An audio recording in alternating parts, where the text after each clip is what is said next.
Hi guys, welcome to Sahar cooking vlogs.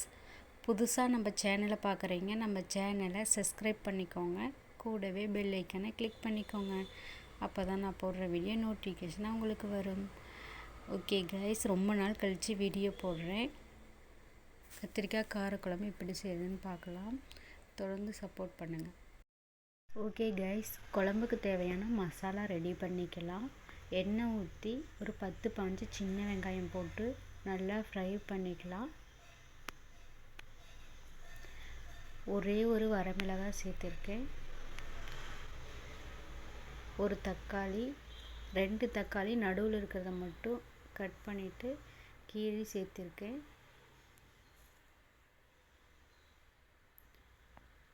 2 spoon மல்லி, வரமல்லி,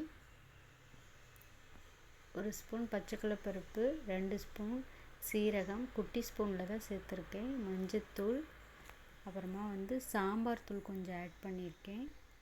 சாம்பார் தூள் புளிக்குழம்புக்கும் நல்லாயிருக்கும். எல்லாமே சேர்த்து நல்லா மிக்ஸ் பண்ணி விட்டு ஆற வச்சு அரைச்சி எடுத்துக்கலாம். இப்போ கத்திரிக்காய் கட் பண்ணிக்கலாம்.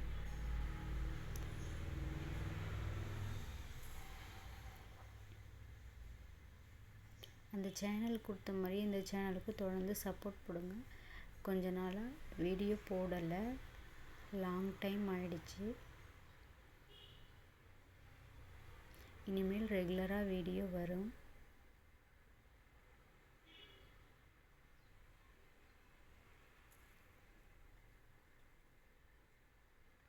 கத்திரிக்காய் கட் பண்ணி அலசிக்கலாம். இப்போ அடுப்பு பற்ற வச்சு கடாய் வச்சு எண்ணெய் ஊற்றிக்கலாம். எண்ணெய் ஊற்றி கத்திரிக்காய் அதில் போட்டு நல்லா ஃப்ரை பண்ணிக்கலாம். ஏன்னா குழம்பு வைக்க லேட் ஆகும், அதனால் தண்ணியில் போட்டாலும் காரம் அடிச்சிடும். அதனால் எண்ணெயில் போட்டு ஃப்ரை பண்ணிவிட்டால் எப்போ வேணால் யூஸ் பண்ணிக்கலாம். கொஞ்சம் டைம் ஆனாலும் பிரச்சனை கிடையாது. கத்திரிக்காய் லைட்டாக கலர் சேஞ்ச் ஆகணும். கொஞ்சம் மஞ்சப்பொடி ஆட் பண்ணியிருக்கேன். சாம்பார் பொடி கொஞ்சம் ஆட் பண்ணியிருக்கேன். எல்லாம் சேர்த்து நல்லா மிக்ஸ் பண்ணி விட்டுறலாம். இன்னும் நிறையாவே எண்ணெய் ஊற்றினா குழம்பு டேஸ்ட்டாக இருக்கும். ஆனால் நான் லிமிட்டாக தான் யூஸ் பண்ணியிருக்கேன். எல்லாம் சேர்த்து நல்லா மிக்ஸ் பண்ணி விட்டுட்டு கத்திரிக்காவை தனியாக எடுத்து வச்சிடலாம்.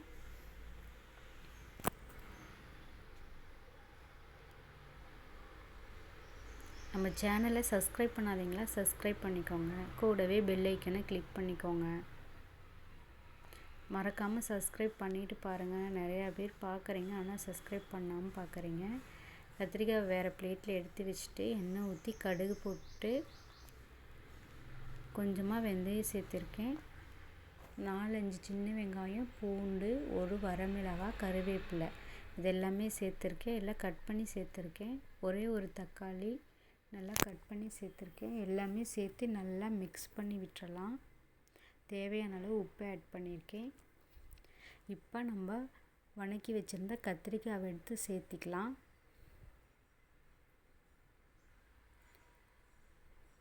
எல்லாம் சேர்த்து நல்லா மிக்ஸ் பண்ணி விட்டுட்டு நம்ம அரைச்சி வச்சுருந்த மசாலா விழுதை எடுத்து ஊற்றிக்கலாம்.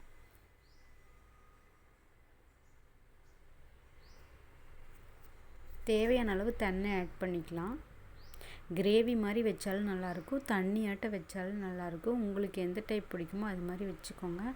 புளி ஊற வச்சு வச்சுருந்தேன், ஒரு எலுமிச்சை சைஸில், அதையும் சேர்த்து ஊற்றிக்கலாம். குழம்புக்கு தேவையான எல்லாமே ரெடி ஆயிடுச்சு. இனிமேல் கொதித்து வந்தால் குழம்பு ரெடி. கத்திரிக்காய் வேக டைம் எடுக்காது. உங்களுக்கு குழம்பு நல்லா சுண்டி வேணும்னா டைம் எடுத்து வேக வச்சுக்கலாம். எனக்கு ஓரளவுக்கு சாப்பாட்டில் ஊற்றி சாப்பிட்ற மாதிரி வேணும். டேஸ்ட்டாக இருக்கும், ட்ரை பண்ணி பாருங்கள். தம்பிக்காக 2 காடை முட்டை போட்டிருந்தேங்க. நல்லா கழுவிட்டு தான் சேர்த்துருந்தேன். சரி, அது தனியாக போடாட்டி என்ன அப்படின்ட்டு. காடை முட்டை நிறையா சேர்த்திக்கோங்க. அதில் நல்ல ஹெல்த் பெனிஃபிட்ஸ் இருக்குது, நிறைய சத்து இருக்குது.